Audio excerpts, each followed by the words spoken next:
very important to me. And it's intriguing because this is something that comes up in From the Heart. We're dealing with stories of historical trauma, and there's always an aspiration in performance or art to make something beautiful. Mm-hmm. So the challenge, as some of the great writers in Canada, Julie Salverson for one, writes about the problem with what she calls eroticizing trauma. Making this thing beautiful is really problematic ethically, which is why From the Heart was all based not on the stories of trauma themselves, but how the stories woke us up. What it was about those stories that led us to understand something new, and that you can make beautiful. Mm-hmm.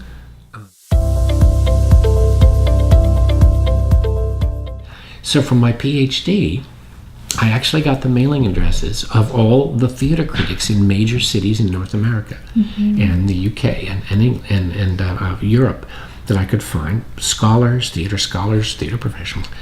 And I got letters with stamps that I wrote them all letters. And I said, this isn't a survey, I've just got one question if you've got a moment. Mm-hmm. Has this ever happened to you, where you watched a show and the whole audience gasps at once, mm-hmm. and you feel they suddenly understand something based not on seeing a whole play, but one moment in the show? And if so, what was that unforgettable moment? And where did you see it? What city was it? What year? Oh. And then I waited, and then I got about 100 replies from, as I like to say, people who should have been way too busy to write to me. Big name folks who said, thank you for asking that question. Oh my gosh, it was 30 years ago and I'll never forget this one moment. And they told me what it was. The unforgettable moment in performance that changed how they understood. Mm-hmm. And then knowing the city and the year and the theater, I could look up through archives to see if there's any record of somebody else who'd seen that same show and also written a review about it or an article. Almost invariably, they write about the same moment in the show that was such astonishing. Mm-hmm. So I took all these moments and I used a grounded theory analysis, an inductive analysis of all these different moments to see if there was any kind of common thread. Mm-hmm. And it turned out there was.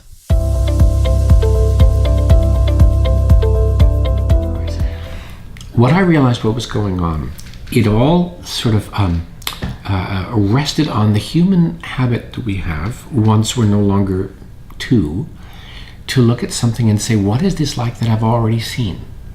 How does this fit into my catalog of experiences?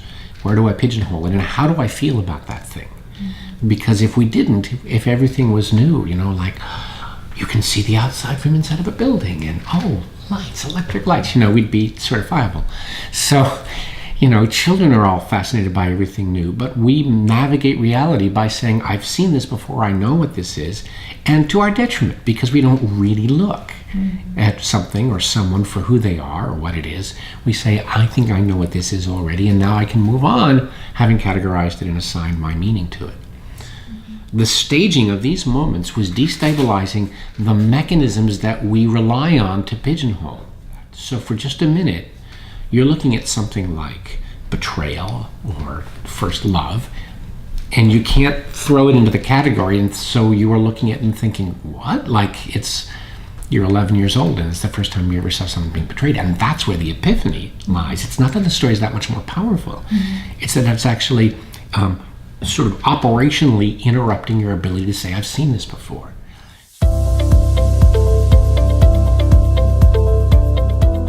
The effort was actually based on a book by someone in Vancouver, Paulette Regan, wrote yes. Unsettling the Settler Within. Mm-hmm. And I was so moved by what she wrote, so I met with her for coffee and asked her if we might adapt her book to theater. And the emphasis of what's the responsibility of settler Canadians for building reconciliation. Mm-hmm.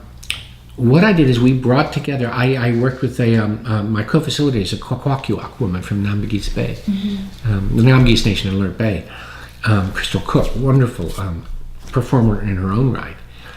We brought together 30 people who were settler Canadians, multicultural group. I worked with the Intercultural Association to bring together this diverse group who were committed to the idea of doing something towards building reconciliation, making a difference. And I taught them the vocabulary for the first 2 months. we practiced the vocabulary. And then I asked them to think of the stories that for each of them had opened their eyes to the legacy of colonialism. You're motoring along and suddenly read a poem, or you meet someone, or you hear a story. What was the thing that opened your eyes? And in the end, our group of 30 created 17 different pieces that were songs and scenes and shadow theater and all sorts of things. And what we did is we contracted with an architect, and together we built a labyrinth. We imported hundreds of old doors and windows from a used building supply place. I saw the images, yeah. Yeah. And we populated the labyrinth with these performance pieces. And the idea is we could actually embody contradiction. Different people who'd created their pieces might contradict each other, might have all different aspects of it. And we didn't have to worry about a single narrative arc with characters and a story. We could actually have plays that ranged from 90 seconds in one case to 10 minutes in another, all throughout. And the audience went through immersion theater style, 8 people at a time. Every 20 minutes, we let another group start down the labyrinth. And they had no usher and no map and no guide. The only instruction was that this is not a maze that's designed to trip you up and trick you into dead ends. A labyrinth has a path. Once you begin, it'll take you all the way to the end. And that after each performance, you'll see one of the actors will pick up a rain stick and tip it. When you hear the sound of the rain, it means it's time to continue on your journey of reconciliation. So they would go through all these different pieces, and at the end, someone would pick it up, so they would get up and move to the next, and the next, and the next. And finally, after almost an hour and a half, they would get to the heart of the labyrinth. And instead of a minotaur ready to eat them, there was a lady who said, "Could I get you a cup of tea?" And we had a salon where people could sit and drink tea and talk about what they'd seen. And people would sometimes stay for hours.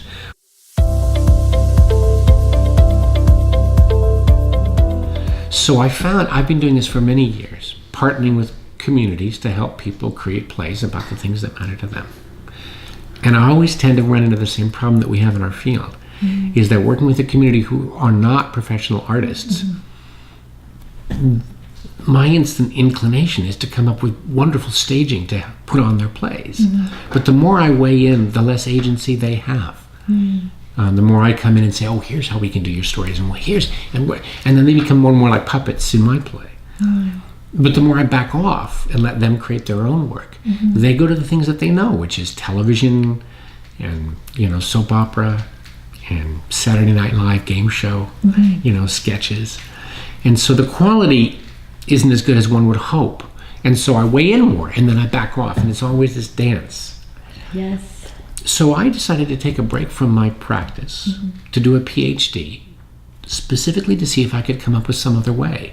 How can I give them a capacity to create extraordinary work?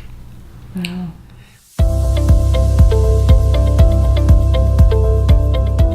Well, this is the thing. If people feel like they have a story, and this is, well, I'm not a storyteller, I'm not an artist, and if you can give them a learnable tool in which they can take their story and make it extraordinarily compelling, it not only motivates them to do it, but it motivates other people to see it. So that's really what it comes down to for me. Bottom line, and that's in a common thread in all the work that I do, is sharing literacy of how to create theater.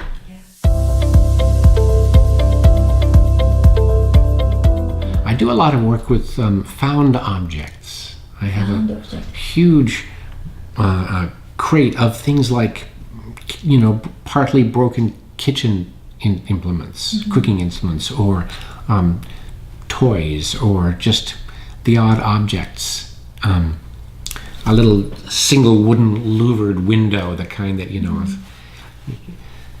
And the challenge I have for people is to find a way to use the object to show meaning. People can become bolder when it's not just them acting. The objects allow them something to lean on, and one of the things that I say is these are called props in the theater, which is short for stage property, as in this belongs to the theater, not to you. But I say prop in English also means to support, to prop up. They learn how to use objects to be able to support their idea of how to communicate something, and then the spotlight isn't on them. And it relieves that anxiety that I'll do something wrong, that this isn't what I do, I'm not trained. They're kind of delighted at how they can create something, not using it as a prop like you would in a play or a costume, but actually like with the glass to show comedy and drama and relationship.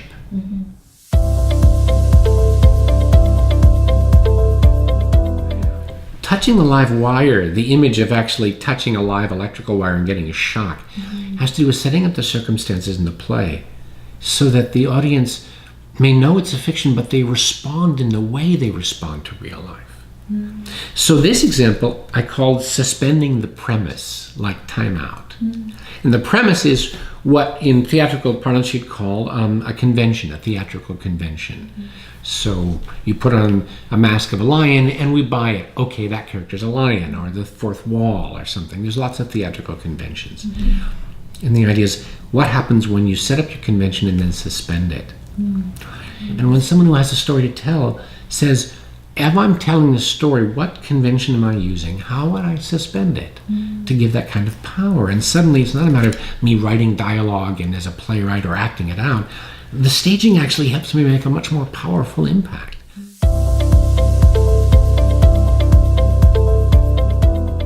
The Canada Council is being, I guess the best word is retrograde. There used to be funding for community engaged theater, and they've pretty much taken that off now.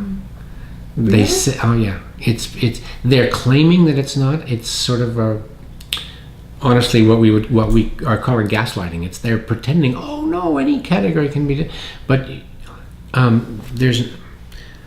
there's no definition of community engaged theater. Things are being assessed according to professional theaters. The only definition they have for community engaged theater is engaging people who aren't normally going to the plays to come see straight plays. It's very disheartening, and I've been working with others to try to shift that, but we just feel like we're running up against a wall. Other countries around the world are astounded. I mean, we've got support from people who are around the world saying Canada used to be the leader in this, and now they've given up on community engaged art.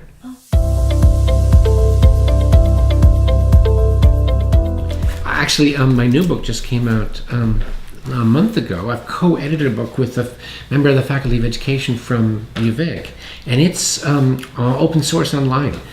As a field, it really kind of promotes the idea that so much of our life is about performance, beyond the theater. That if someone comes across as powerful, to a certain degree, he's performing his power.